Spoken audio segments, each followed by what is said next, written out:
Ukraine से जारी जंग के बीच रूस के राष्ट्रपति व्लादिमीर पुतिन ने अमेरिका के खिलाफ मोर्चा बनाने की कोशिश तेज कर दी।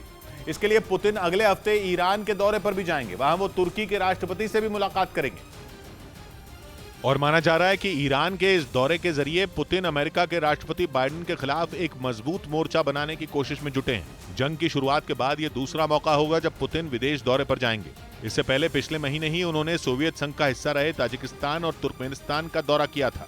तब भी यही माना जा रहा था यूक्रेन पर हमले के बाद कड़े प्रतिबंध झेल रहे और अलग थलग कर दिए गए पुतिन पश्चिमी देशों के खिलाफ अपने साथियों को एकजुट करने की मुहिम में जुटे हैं और उनके इस दौरे को भी इसी नजर से देखा जा रहा है। लेकिन पुतिन के अगले हफ्ते होने वाले दौरे से पहले ही अमेरिका के राष्ट्रपति बाइडेन इजरायल पहुंच गए।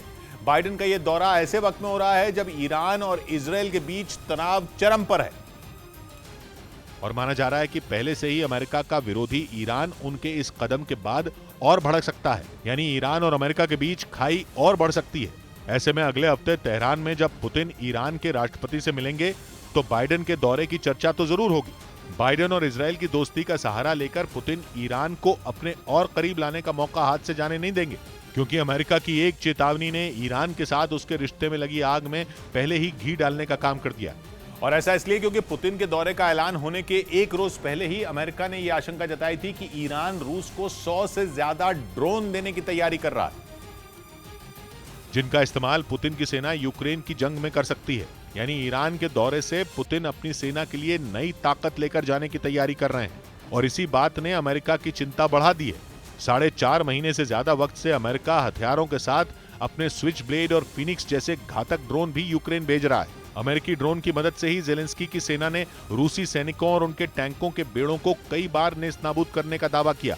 अब अमेरिका की परेशानी यह है कि पुतिन के दौरे के बाद अगर रूस को भी ईरान ने बड़ी संख्या में ड्रोन दे दिए तो फिर यूक्रेन के लिए जंग और मुश्किल हो जाएगी, क्योंकि हाल के दिनों में ईरान ने भी अपनी सेना की ताकत बढ़ाने के लिए ड्रोन जैसा खतरनाक हथियार बनाना तेज कर दिया है और इसके लिए उसने कुछ दिनों पहले ताजिकिस्तान में हथियार ले जाने में सक्षम ड्रोन बनाने की एक नई फैक्ट्री खोली थी। बताया गया था कि उस फैक्ट्री में ईरान अबाबील 2 ड्रोन बनाएगा। अबाबील 2 ड्रोन भी अमेरिका के स्विच ब्लेड ड्रोन की तरह ही काम करता है। वो निशाने पर खुद गिरकर फट जाता है और उसे तबाह कर देता है। साथ ही अबाबील 2 ड्रोन एक जासूस की तरह अपने टारगेट पर 200 किलोमीटर दूर से नजर भी रख सकता है। माना जा रहा है कि पुतिन अपनी सेना के लिए ईरान से अबाबील 2 का तोहफा ले जा सकते हैं ताकि यूक्रेन के युद्ध को जल्द खत्म करने में मदद मिल सके। वहीं अपने ईरान दौरे में पुतिन तेहरान में तुर्की के राष्ट्रपति से भी मिलेंगे।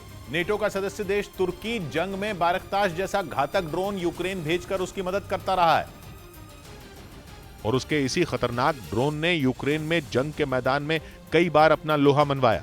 तुर्की का ये ड्रोन रूसी सेना के लिए युद्ध में किसी मुसीबत से कम नहीं रहा और अब यूक्रेन के मददगार तुर्की के राष्ट्रपति से पुतिन खुद मिलने जा रहे हैं। कहा जा रहा है कि इस मुलाकात में अनाज संकट से जूझ रहा तुर्की पुतिन से मदद मांग सकता है। तुर्की यूक्रेन से गेहूं खरीदना चाहता है, लेकिन रूस की घेराबंदी के कारण यूक्रेन चाहकर भी निर्यात नहीं कर पा रहा है। ऐसे में माना जा रहा है कि तुर्की पुतिन से काला सागर से निर्यात में आने वाली बाधा हटाने पर बात कर सकता है।